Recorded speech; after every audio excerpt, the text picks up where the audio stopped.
There's a woman running for governor of Wisconsin right now, if you haven't heard. Her name is Francesca Hong, Democratic Socialist, and a few years ago, in, of course, a now deleted post, she said, "Cancel Thanksgiving, should have done this in 1621. It's a colonizer holiday, the original super spreader event." Of course, now that she's trying to win an election, my favorite holiday is Thanksgiving. I just want to say congratulations to all of us. I think we've just found the Asian iteration of AOC we've all been waiting for. But all jokes aside, because I want you to understand what they're actually wanting to erase when they talk about canceling Thanksgiving, which isn't really just another meal or a day off work.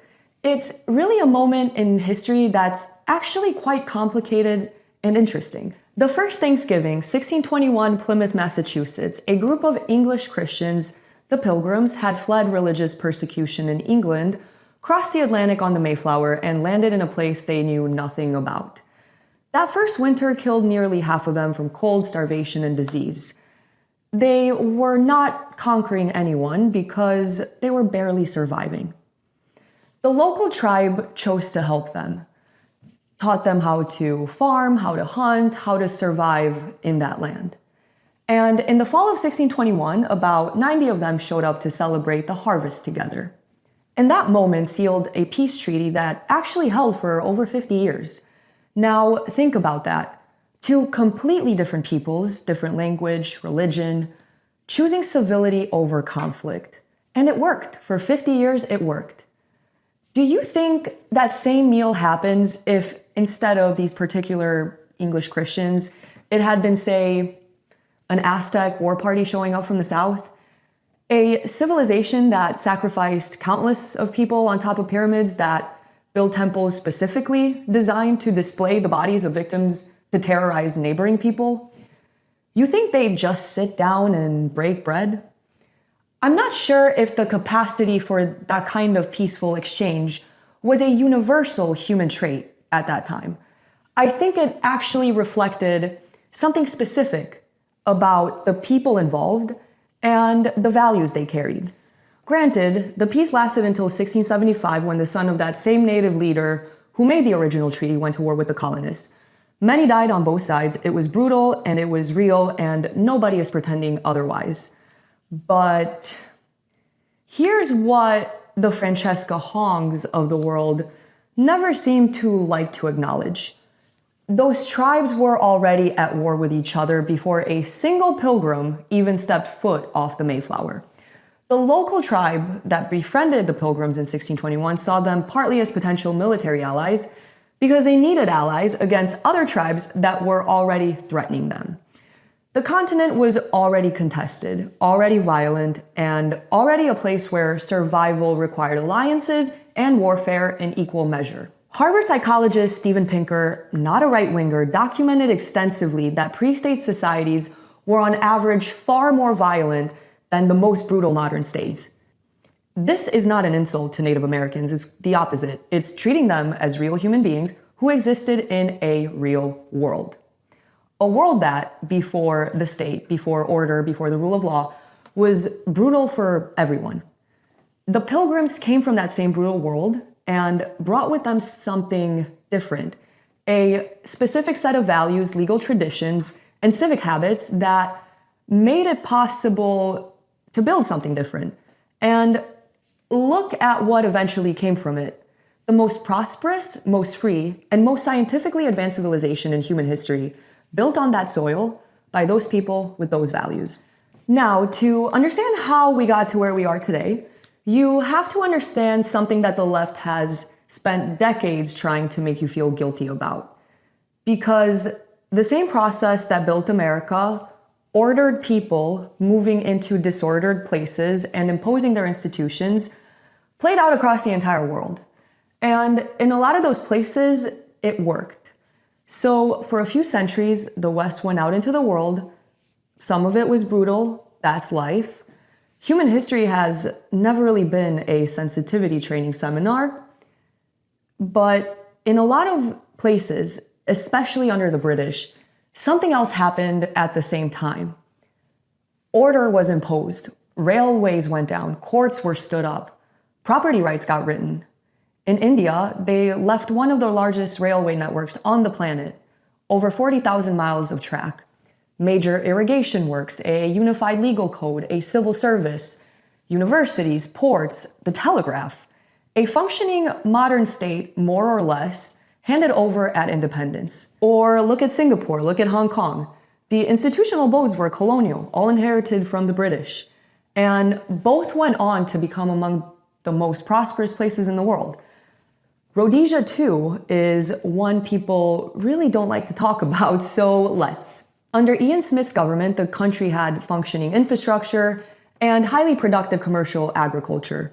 Living standards for many ordinary people, including black workers, were higher than what came after independence. Even the Zimbabwe Congress of Trade Unions has said this out loud, their own leaders stating that workers had better material life under the old order than under the governments that followed. And I don't think that's nostalgia for racial hierarchy. I think it's just people noticing the lights back then were still turned on, the stores had food, and wages still bought something. Because what happened after? The farms were seized, commercial agriculture collapsed, and the country that used to export food started struggling to feed itself to the point where the current government now is paying former white farmers compensation and even started returning some of the seized farms because the land stopped producing without the people who know how to run it. Sure, the animosity is still there, but reality is forcing their hand because you don't get to drive out the people who kept the system running and then act all shocked when it stops working. But all good things must come to an end, right? Because then comes the retreat, 1956 Suez. Egypt's Nasser nationalizes the canal. Britain and France move in militarily to take it back and win on the ground, but then the pressure comes. Financial, diplomatic, political, so they fold. And historians largely agree that was it. That was the real end of the British Empire, a forced, humiliating withdrawal from a canal they built. And then all the dominoes fall. Portugal retreats from Angola and Mozambique, France from Algeria and West Africa, the Netherlands from Indonesia, Belgium from the Congo. 17 African nations gained independence in 1960 alone. Empire after empire stopped believing it had the right to exist, and once you stop believing that, it's over. I'm not saying that colonialism was paradise, but I am saying that sometimes you don't know what you got until it's gone. And into that vacuum came something nobody planned for. Not another empire, not another conquest, something quieter, and in some ways, more permanent. Right now, there are over 50 million immigrants living in the United States, nearly 15% of the entire country. In 1960, immigrants to this country came overwhelmingly from Europe, Italy, Germany, Ireland, Poland, people who came from countries with broadly similar values, legal traditions, and cultural frameworks. They assimilated, their kids became Americans, their grandkids didn't speak the old language. You know the story. Then came 1965, LBJ's Hart-Celler Act. The immigration reform that nobody really debated properly at the time, that politicians promised would not fundamentally change the demographic character of this country, and then it did, completely within a generation. In the most recent year, only about 5% of new legal permanent residents came from Europe. Asia accounted for roughly a third, and the broader North American region, Mexico, Central America, and the Caribbean, was over 40%. Now, in the 1960s, when immigration was still predominantly European, this country was at its economic and cultural peak. The 50s and 60s, for all their problems, produced a standard of living and a civic culture that most Americans look back on with genuine longing. Family formation was high, communities were stable, trust between neighbors was high, crime was manageable, and the culture was coherent. And then the floodgates opened, and over the next several decades, slowly at first, and then very quickly, because this is how these things go, you can watch the metrics start to drift because when you import millions of people from low trust, high corruption, low civic participation societies at a faster rate than assimilation can work, you don't transform them into Americans. They transform parts of America into something that looks more like where they came from. And that, my friends, I like to call reverse colonialism. Because think about what colonialism was at its core. It was the movement of a people from a more ordered, more institutionally developed civilization into a less ordered one. And the imposition of their norms, their governance, their values, their way of doing things. That's what it was. For better or for worse, that's all it was. What's happening now is the same process running in the opposite direction. People from less ordered societies are moving into the most ordered one that has ever existed. And they're bringing their political habits with them, their patronage systems, their in-group loyalty over civic obligation, and their expectation that institutions exist to serve their community specifically, not everyone equally. You're seeing all of this play out in New York with Mamdani and the entire DSA coalition. He just swept through the primaries. You see it in Michigan with Abdul El-Sayed winning the Democratic Senate primary, a man who, of course, wants to abolish ICE and cash bail, the whole thing. But it's not just the coast or a couple of freak instances in Middle America.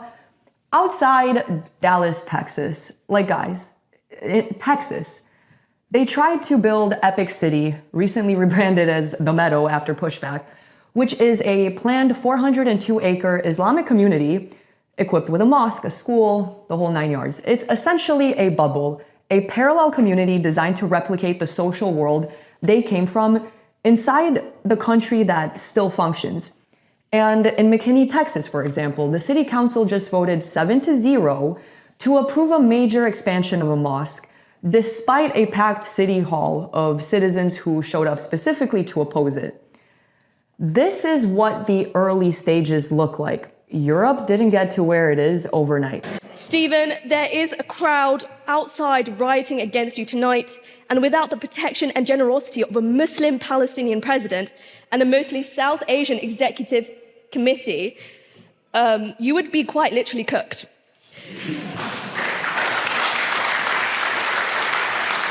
Cooked. Yeah, I'd say she's right. We're cooked. What this shows, or at least what it shows to me, is you're a guest in my house and you're at the mercy of my protection for now, but next time, this is what it looks like when the welcomed guest decides the house is theirs now. This is what an invasion looks like, an infiltration. People get uncomfortable with these words, fine, call it whatever makes you feel better. I've been thinking a lot about this week because I actually tried to post a reaction to that Oxford clip on TikTok. Immediate community violation. Okay, fine. Thought it might have been some copyright issue, so I shortened that specific clip. Another violation. Then I removed the clip completely and just talked about it. Another one. Finally, I thought, let me try to take out any mentions of a certain religion, a certain culture out of it. So I re-recorded it with the same point, same argument, just without naming the specific religion. And what do you know? No violation. And I've been thinking a lot about what that means. A platform built in a country that has never had freedom of speech, that has never had the First Amendment or the Western tradition of open discourse, is now deciding what Americans are allowed to say about their own country. The values that give you the right to say these things, freedom of speech, freedom of conscience, the idea that truth is best found through open debate rather than enforced silence, those values did not appear out of thin air. They came from somewhere specific. They came from Greek philosophy, from Roman law, from Christian theology, from the medieval period that set the stage for the scientific revolution and the Enlightenment that followed. They are rooted in a specific civilizational tradition and a platform built outside that tradition by people who never inherited it, never fought for it, never built institutions around it, is not going to protect it. I mean, why would they? It's not theirs. And I think the same applies across the board. Why would they care about our traditions? They're not theirs. And hey, can you blame them? They're only human. We're still at heart pack animals because that's the thing about infiltrations, about invasions. You don't see it until it's already inside the house and And the problem is, the people coming here, many of them are not coming as immigrants in the traditional sense. They are coming as the political expression of the third world inside Western civilization. People who in their own countries would have been local strongmen, faction leaders, religious authorities, power brokers. They come here because our societies are ordered, because we built something worth moving into. And then once inside, they do what people who understand power always do. They take it. They enter systems their own people would have never created, and they start tearing down the norms that make those systems work. Because those norms are genuinely foreign to a patronage-based political culture. It doesn't compute. So they replace it with what they know, naturally. Mamdani, he didn't build New York City, he walked into it. He walked into its institutions, its democratic processes, its legal protections, all of it built by people whose civilization he would have you believe has nothing to offer. And he and people like him are now using all of those tools to dismantle the values that produce them.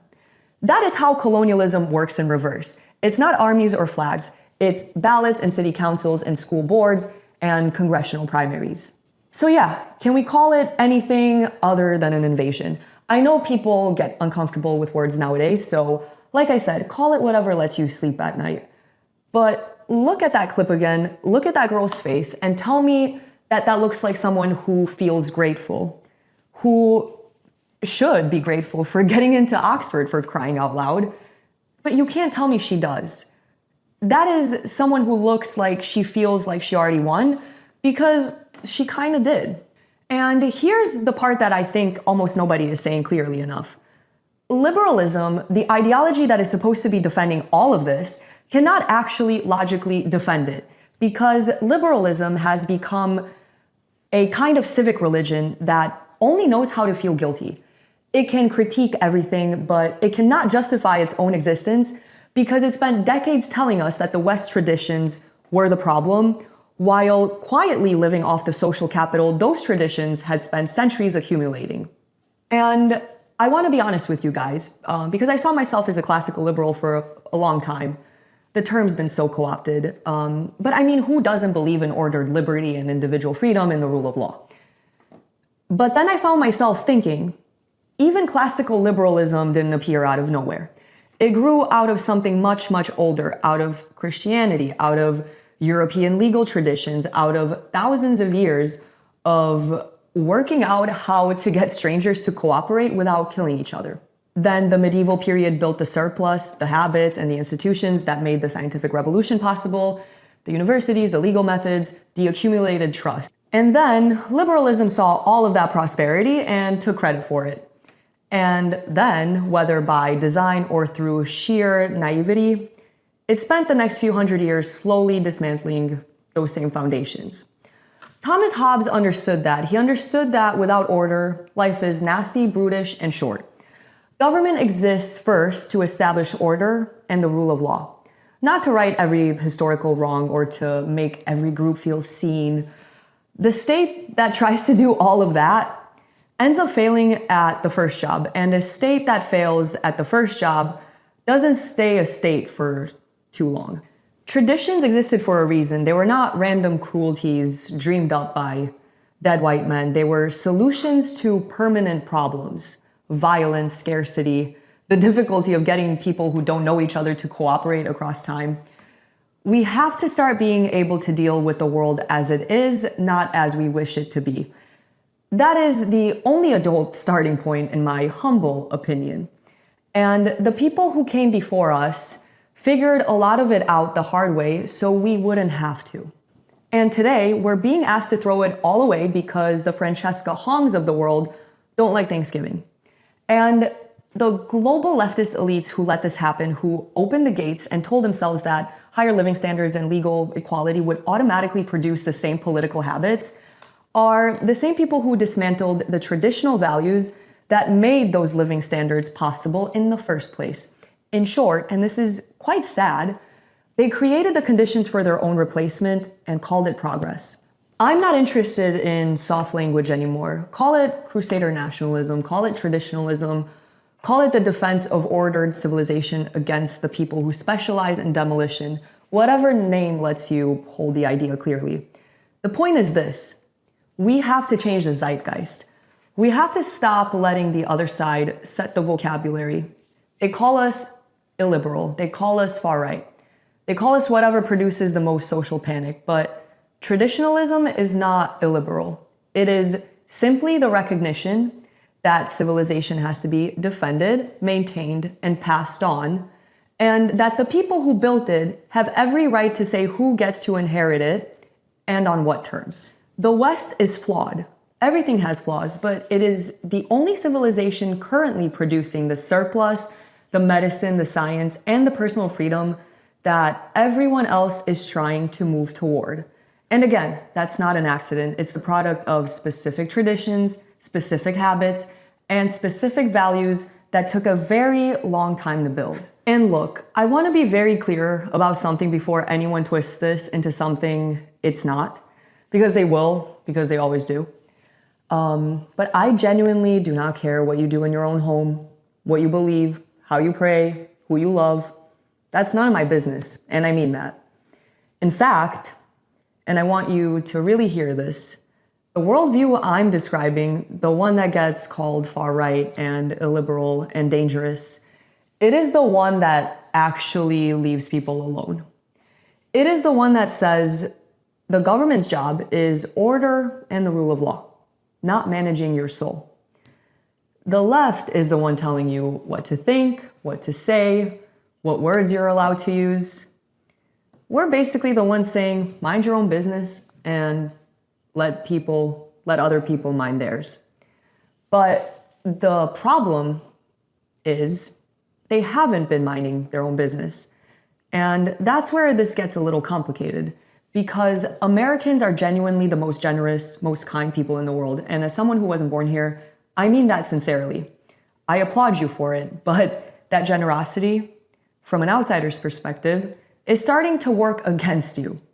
My ancestors fought the Ottomans for hundreds of years, and let me tell you, they didn't do it for fun. They understood something about civilizational incompatibility that a lot of people here have had the luxury of never having to learn. I have seen people of every background, every religion, creed, come to this country, embrace its values, fight for it, build something here. It exists, it's possible, but it is not the dominant pattern of what we are watching right now at scale. It's an insidious cycle where you build something on traditions established over centuries, then someone comes along, brands it liberalism, takes credit for the prosperity it produced, and starts dismantling the foundations that made it possible in the first place. And what starts off as a reasonable idea, freedom of movement, freedom of thought, tolerance, openness, gets taken so far that it becomes its own religion, a civic religion with its own dogma, heretics, and its own inquisition. And that religion is now being used to indoctrinate the very people who built the system it is hollowing out. Western liberals, many of them genuinely well-meaning, have basically signed their own cultural death sentence, either willingly or without realizing it. But the result is still the same, because they operate under the assumption that everyone shares their values at the base level, that tolerance is universal, that live and let live goes both ways. And if you need proof, if you think I'm being dramatic about any of this, let me show you what it sounds like when they just say the quiet part out loud. We're going to keep bringing in immigrants into this country on purpose, just so they can sister, and then maybe even your daughter. We're going to destroy the white race, bitch. That's what we're here to do.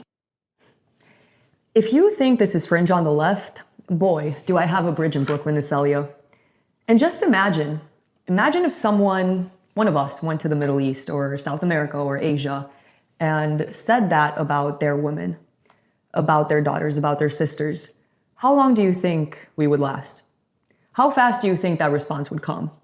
Because let me tell you, it would come. And it would most likely not be a strongly worded tweet. But here, he has millions of followers. He gets invited to victory parties. He gets platformed by the mainstream left because in their world, this is just, what do they call it? Punching up. Again, this is what we get for assuming tolerance is universal and that live and let live goes both ways. It does not always go both ways. If you went to certain parts of the Middle East, and I'm not talking about Dubai, I mean actually lived there, tried to be yourself the way you are here, wearing whatever you want, your booty shorts, your Skims, saying what you want, living how you want, how long do you think that lasts? They'd probably tell you to conform or get the heck out of here. And good on them. They're protecting what's sacred to them. Because the incompatibility is real, it's not a bash, it's just reality. And pretending otherwise is delusional. The end point of that delusion, if we keep going, is not some beautiful multicultural utopia. It is the slow erosion of everything that made this place worth moving to in the first place. Until one day you look around and the things that you took for granted are no longer guaranteed. So no, we're not going to cancel Thanksgiving. We are not treating order as oppression and chaos as justice. We are not going to let people who could not run their own countries at a basic level lecture us about the moral failures of the civilization they are desperately trying to move into and take over. We are going to defend what works. We are going to name what is happening, and we are going to stop apologizing for belonging to the only civilization that gave the world the idea that individuals have inherent dignity and the right to govern themselves. Our kindness and our generosity are being used against us, and the first step to fixing that is being willing to say it out loud. And that's the reality check with Iulia.